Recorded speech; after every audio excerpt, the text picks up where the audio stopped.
அண்மை செய்தியை பார்த்துக் கொண்டிருக்கிறோம். கோவை ஹிந்துஸ்தான் கல்லூரியில் முதலாம் ஆண்டு படித்து வந்த பாராமெடிக்கல் மாணவி நேற்று மாலை தற்கொலை செய்து கொண்டிருக்கிறார். இது தொடர்பான அண்மை செய்தியை பார்த்துக் கொண்டிருக்கிறோம். கூடுதல் தகவல்களை எமது செய்தியாளர் நேசராஜ் வழங்க கேட்போம். நேசராஜ், வணக்கம். இந்த மாணவியின் தற்கொலைக்கான காரணம் கண்டறியப்பட்டதா? முழு விவரங்கள் என்ன? வணக்கம். கோவை இந்துஸ்தான் கல்லூரியில் நேற்று மாலை மருத்துவமனை வளாகத்தில் இருந்து திடீரென கீழே குதித்து இறந்துள்ளார்.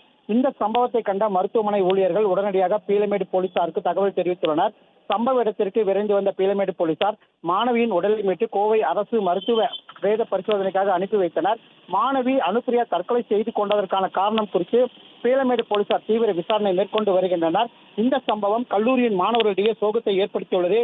குறிப்பாக 1500 ரூபாய் பணத்தை திருடியதாக மாணவியின் மீது அபாண்டமாக புகார் கூறியதாகவும், தன் மீது திருட்டுப்பழி சுமத்தியதால் மனமுடைந்த மாணவி தற்கொலை செய்து கொண்டதாக மாணவர்கள் குற்றச்சாட்டு தெரிவித்துள்ளனர். இது குறித்தும் பீளமேடு போலீசார் விசாரணை செய்து வருகின்றனர். பிளே ஸ்டோர் மற்றும் ஆப் ஸ்டோரில் இருந்து பாலிமர் செயலியை QR கோடு மூலம் பதிவிறக்கம் செய்யுங்கள். செய்திகளை உடனுக்குடன் பெறுங்கள்.